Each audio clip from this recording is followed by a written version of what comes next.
la différence entre un créateur et un repreneur, tu as des charges à payer, tu as des salariés surtout qu'il faut payer, qu'il faut faire vivre, mais tu penses aux revenus de ton équipe d'abord.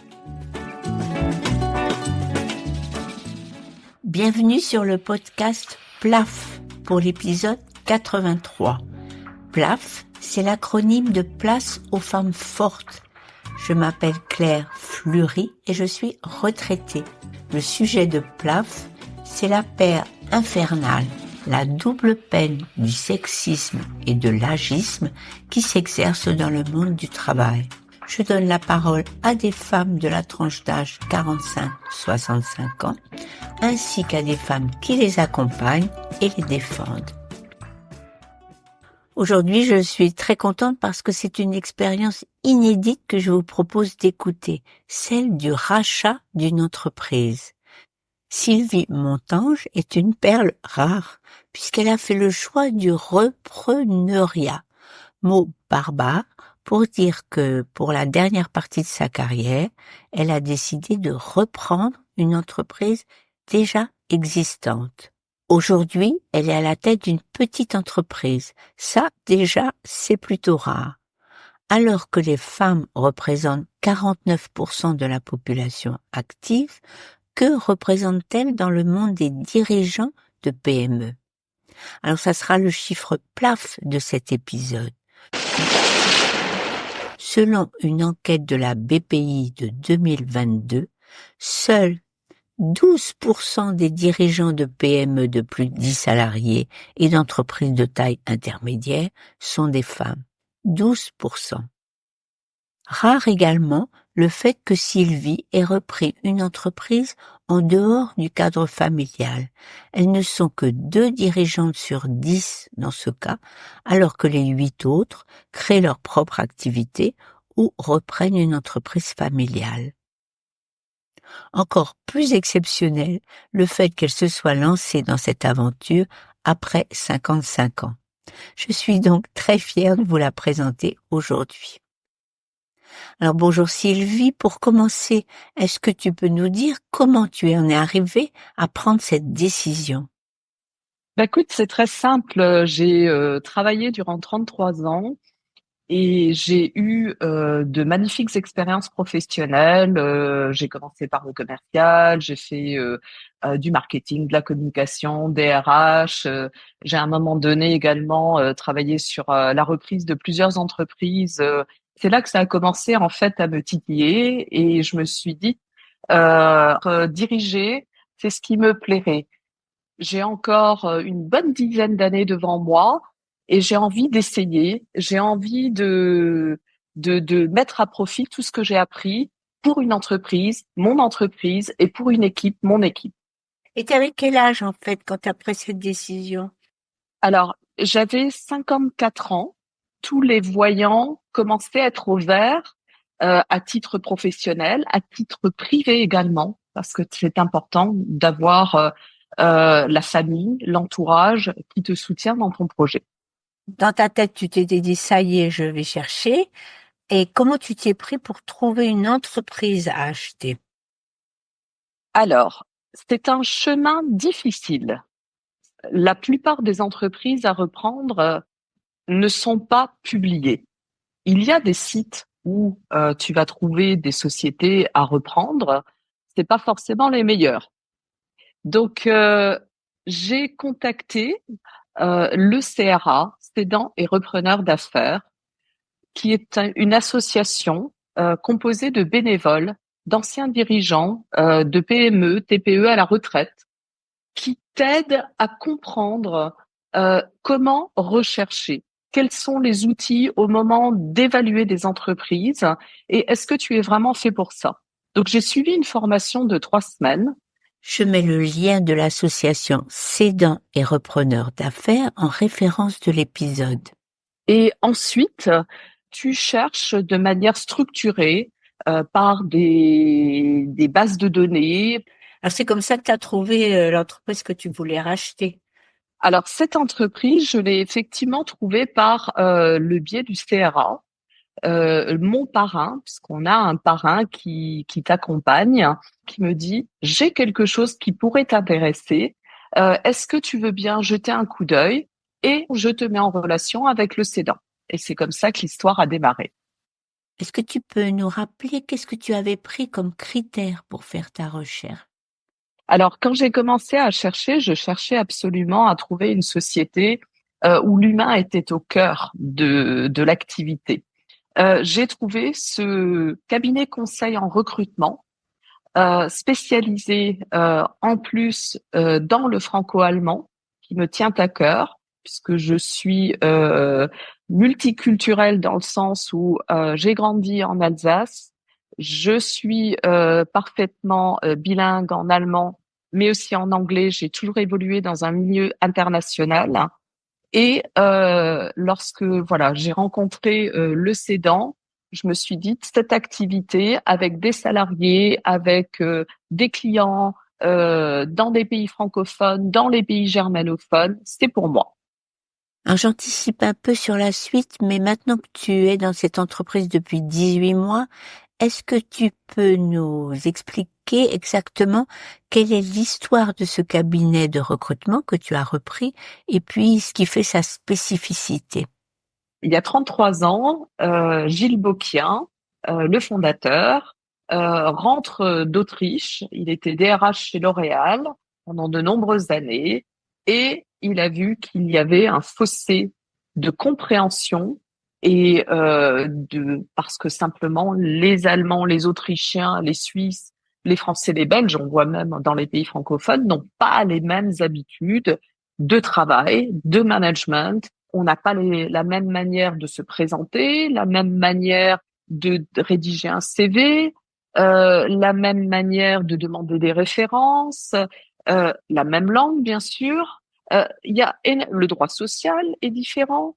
Donc, il y a tellement de différences que il s'est dit, je vais aider les sociétés allemandes, suisses et autrichiennes qui sont présentes en France à trouver des cadres dirigeants qui, en France, doivent néanmoins parler l'allemand également. Donc, il a démarré comme ça. Il y a 18 ans, Eric a repris cette société et aujourd'hui, on est présent en France avec un siège social à Paris et en Allemagne avec des salariés qui sont en home office.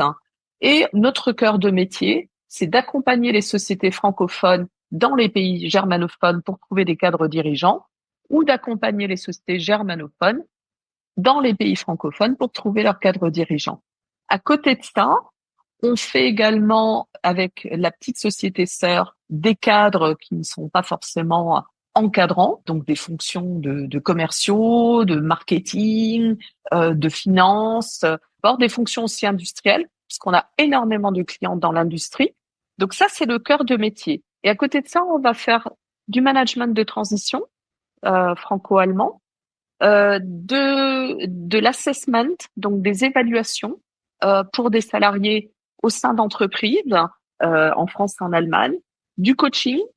Certains de mes collaborateurs sont certifiés coach et on va également les accompagner lorsque malheureusement des sociétés sont obligées de se séparer de certains salariés et faire de l'outplacement.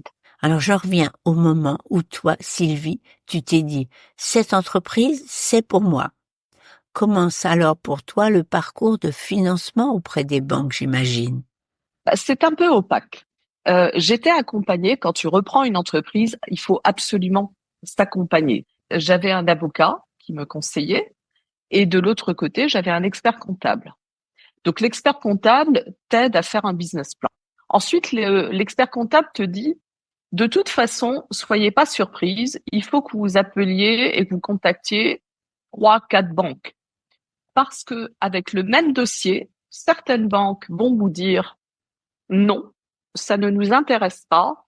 Et d'autres banques vont te dire, ah ben c'est super, c'est magnifique, votre business plan tient la route, la société tient la route, et votre adéquation expérience avec ce nouveau projet professionnel tient la route. Ce qui est sûr aujourd'hui, c'est qu'il faut un apport. Il faut un apport qui soit à minima de 20-25%. Les banques, même pour une société financièrement saine, ce qui était le cas de GBO Human Resources, ils ne te prêteront pas d'argent. Le fait d'avoir 55 ans, c'était déterminant ou pas dans la réponse qu'on te faisait? Je n'ai pas l'impression, en tout cas au départ, que c'était déterminant, mais l'âge, là où ça intervient, c'est au moment où ils te disent, d'accord, vous allez faire des tests médicaux. Et là, c'est ceinture bretelle avec les assurances qui vont te couvrir ou pas. Et si les assurances ne te couvrent pas, bah, tu n'as pas ton emprunt. Et si tu es une personne avec des soucis de santé, ils peuvent te refuser le dossier ou ils peuvent augmenter les primes d'assurance qui seront tellement importantes que tu ne vas pas y aller.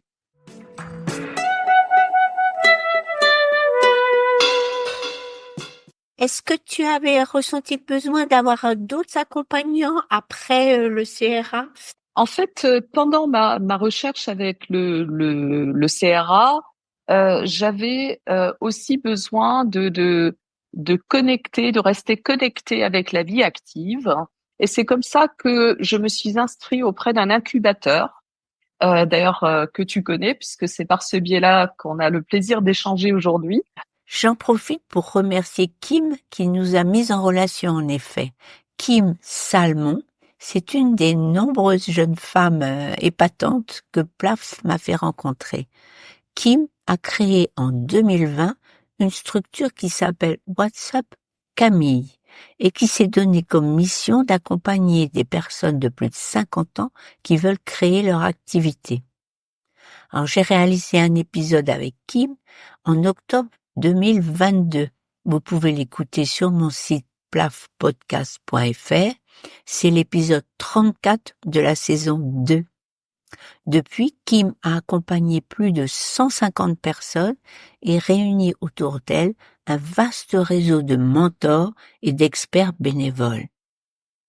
C'était pendant un an à peu près. Et j'assistais à des webinaires, je pitchais, je faisais plein de choses. Et c'est vraiment super. Je recommande à toute personne au-dessus de 50 ans de contacter WhatsApp Kaby et de faire un petit bout de chemin avec eux. Bon, alors, tu obtiens ton prêt, tu signes l'acquisition de 100% des parts sociales, et le lendemain, c'est le grand jour. Alors, le premier jour, je m'en souviendrai toujours. Le cédant a mis en place une réunion avec l'équipe. Il me présente et leur annonce, voilà, je vous présente Sylvie, qui a repris la société. Et là, il y a eu un grand étonnement sur les visages de l'ensemble des collaborateurs. Et j'ai appris par la suite que il leur avait bien sûr annoncé, parce que Eric avait 65 ans l'an dernier, qu'il avait ce souhait de vendre, donc ça faisait un moment, mais il leur avait pas annoncé que j'avais déjà signé. Ensuite, les premiers jours, j'ai rencontré tous mes salariés individuellement. Eric était avec moi en transition pendant 3 mois à peu près, parce que je découvrais tout. Du jour au lendemain, tu prends les rênes d'une entreprise et t'as tout qui te tombe dessus. C'était, je me souvenais, la fin de mois, il fallait faire les salaires, il fallait faire les virements. Donc il y a toute une charge administrative que tu te prends tout de suite comme ça. T'as pas l'habitude. C'est un rythme à prendre. Moi, j'ai pas d'assistante, j'ai pas de comptable dans ma société, dans ma structure. Hein. J'ai un expert comptable extérieur. Il faut tout faire soi-même. Et ça, c'était au départ, je dirais, beaucoup plus important que je ne pensais. Ça a pris quelques mois. T'as une multitude de choses que tu découvres et qu'il faut gérer. Et en même temps, il faut s'occuper de tes clients surtout, parce qu'il faut faire du chiffre d'affaires et dégager de la marge. Tu as des charges à payer, tu as des salariés surtout qu'il faut payer, qu'il faut faire vivre. Tu ne penses pas à ton revenu à toi, mais tu penses aux revenus de ton équipe d'abord. Après 18 mois, est-ce que tu peux faire un bilan? Déjà, les 18 mois sont passés à une vitesse incroyable. Alors, les inquiétudes, c'est bien sûr, tu fais un business plan, il se réalise jamais. La bonne nouvelle, c'est que tu peux, en tant que propre dirigeant, rapidement redresser le tir, changer, tester. Donc, tu as cette agilité que des grands groupes, des grosses sociétés n'ont pas. La crise, ça, c'est la mauvaise surprise et la crise économique politique dans les deux pays majeurs de mes marchés, qui sont la France et l'Allemagne. Donc ça, c'était, je dirais, c'est la mauvaise nouvelle. C'est qu'il faut aujourd'hui, par rapport à des clients existants qu'on suit depuis pratiquement la jeunesse de GBO Human Resources et d'Euro-Recruteur, il faut redoubler d'efforts parce que ces clients traversent aussi des crises. Donc, il faut trouver d'autres sources de revenus. Il faut prospecter 2 fois plus. La bonne nouvelle, c'est que j'adore faire du commercial, j'adore réseauter. Je suis en train de partager cette nouvelle approche de dire on n'attend pas que le téléphone sonne parce qu'on a des clients établis et c'est vrai qu'on a des clients très fidèles, mais on va au devant. Et cette culture de d'aller chercher, d'aller trouver de nouveaux débouchés, de nouveaux clients, on est en train de le faire et ça nous permet au bout de 18 mois de faire un chiffre d'affaires qui n'est pas pire que les années précédentes. Ça, c'est la bonne nouvelle, malgré la crise. Alors, ça bouleverse les équipes en place. Alors, certains ont plus de mal, effectivement, à s'y mettre que d'autres. Je connais mon équipe maintenant, je connais leurs qualités, je connais leurs défauts. C'est une équipe qui est formidable. Hein, je suis ravie, ça je ne l'ai pas dit, mais je suis vraiment, j'ai découvert une belle équipe. C'est une équipe qui a de la volonté, qui est à l'écoute, et on compose avec les qualités et les défauts de chacun. Bon, j'ai une dernière question qui porte bien sûr sur la question des discriminations vis-à-vis des seniors. Comment réagissent les dirigeants des deux côtés de la frontière quand tu proposes la candidature d'une personne âgée de plus de 50 ans? Alors, je défends quand je le peux le fait d'embaucher des personnes qu'on appelle malheureusement seniors, qu'on devrait appeler des personnes très expérimentées. Effectivement, une petite anecdote, mon premier recrutement pour un client, je lui présente des candidats. Il a le choix entre deux candidats, une personne qui avait, je crois, 47, 48 ans et une personne qui avait 10 ans de plus. C'était pour une société allemande en France. Et il me martelait à chaque fois, mais cette personne, je voudrais qu'elle reste pendant 7, 8, 9 ans. Et mon argument, ça a été de dire, la personne qui a 45 ans, elle va peut-être repartir dans 5 ans, parce qu'elle n'a pas fini sa carrière. Elle doit travailler jusqu'à 65 ans. Alors que la personne que vous allez embaucher, qui a 57 ans passés, ce sera sa dernière expérience. Il m'a écouté, il l'a embauché. Ça fait plus d'un an que maintenant que la personne est en poste et ça se passe très très bien. Oui, au-dessus en France, je sens que la limite psychologique, je dirais, c'est 55. C'est 54, 55 pour des cadres dirigeants. En Allemagne, j'arrive à monter jusqu'à 58, 59. Donc, il y a un petit delta, effectivement, et ça s'explique tout simplement par les efforts faits en Allemagne depuis de nombreuses années d'intégrer les personnes dites seniors, et aussi par tout simplement le fait que la retraite est à 67 ans en Allemagne. En Allemagne aussi, hein, il y a beaucoup de personnes qui, à un certain âge, ont du mal à retrouver. Il y a aussi le fait que le salaire est plus important et que les sociétés ont pas forcément envie de payer une personne en fin de carrière plus qu'une personne à 45 ans. Je sens quand même que la barrière où je me souviens, il y a une dizaine d'années, on disait qu'à 45-50 ans, c'est foutu. Hein. en France, ça a glissé. Voilà, on sent que le curseur, c'est 55. Voilà. Donc c'est une bonne nouvelle, mais encore du boulot. En conclusion, Sylvie, est-ce que tu as des recommandations à faire pour celles et ceux qui seraient tentés par reprendre une entreprise? La reprise d'entreprise, c'est un projet professionnel. Ce n'est pas un rêve, ce n'est pas une passion. Il faut être commercial. J'ai vu beaucoup de repreneurs qui avaient une passion, mais qui n'avaient pas le côté commercial. Donc, c'est primordial de savoir vendre, de savoir réseauter. Sinon, on ne pourra jamais en faire un métier économiquement viable. Ça, c'est le premier point. Ensuite, il faut se lancer au bon moment. Il faut vraiment mesurer le risque, parce que c'est un risque qu'on prend. Et ce risque, il faut le prendre avec tous les paramètres exogènes de votre vie professionnelle, de votre vie familiale. C'est pas un projet qu'on mène seul. Donc ça, c'est très important également parce que dans la vie d'entrepreneur, il y a tous les jours des surprises. Il y a tous les jours, vous avez des hauts et des bas.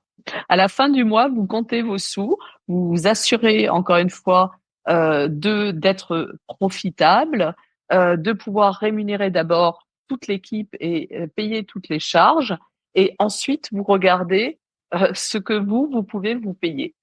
Le dernier mot, pour moi, c'est un projet de longue haleine. C'est-à-dire que c'est pas juste j'ai envie d'eux et quelques mois après on arrête. C'est comme le mariage, on est engagé pour faire un bout de chemin ensemble pour une longue durée. C'est de l'endurance, c'est pas un sprint. Et ça, c'est très important.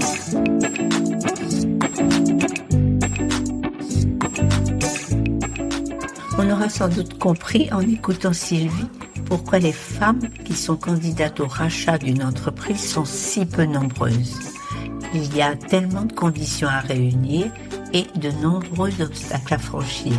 Mais je remercie infiniment Sylvie d'avoir accepté de prendre le rôle modèle que je lui ai attribué. Il nous en faut des exemples de femmes qui, passées la cinquantaine, choisissent d'aligner leur expérience professionnelle avec ce qu'elles ont toujours eu envie de faire, avec bravoure, mais aussi tout en mesurant tous les risques.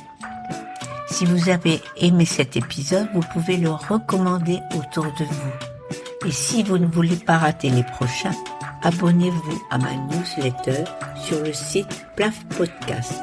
Je publie 2 fois par mois, les 2e et 4e jeudis. Prochain rendez-vous, mi-décembre.